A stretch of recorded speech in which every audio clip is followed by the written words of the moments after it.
नमस्कार साथीहरू, आजको भिडियोमा हामी कुरा गर्दछौँ एक विशेष धार्मिक र सांस्कृतिक परम्परा राजाजी थानको पूजा बारे। यो पूजा मधेसी समुदायबाट सुरु भएको परम्परा हो, तर आजकल सबै जात जातिका मानिसहरूले श्रद्धा र आस्थाका साथ यो पूजा गर्ने गर्दछन्। राजाजी थान एक स्थानीय देवी देवताको थान हो। यसलाई समाजले संरक्षक शक्तिको रूपमा मान्दछ। यहाँ मानिसहरू आफन्तको कल्याण, गाउँको शान्ति, रोग व्याधिको निवारण र समृद्धिको कामना गर्दै पूजा गर्दछन्।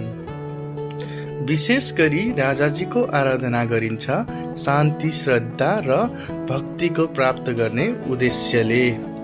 यस पूजामा भक्तजनहरू भजन कीर्तन, मन्त्रोच्चारण र नटुवा नाच जस्ता धार्मिक कार्यक्रमहरूमा समेत सहभागी हुने गर्दछन्। नटुवा नाच त झनै चर्चित छ। रङ्गीचङ्गी लुगा लगाएर तालमा नाच्ने यो नाच पूजाको मुख्य आकर्षण रहेको हुन्छ। कसै कसैमा देउता झर्छ भन्ने विश्वास पनि हुन्छ, जसलाई अझ विशेष धार्मिक अनुभव मानिन्छ। राजाजी थानको पूजा एक पुरानो परम्परा हो। यो परम्परा मधेसी समुदायको सांस्कृतिक पहिचानको रूपमा विकसित भएको हो। पुराना कथाहरू र लोककथाहरूले यसको महत्त्वलाई अझ जीवन्त बनाएको छ। यस पूजाले धार्मिक मात्र होइन, सामाजिक एकता पनि बढाउँछ। गाउँभरिका मानिसहरू मिलेर पूजा गर्ने, नाच्ने, रमाउने यो त एक सांस्कृतिक पर्व जस्तै हो।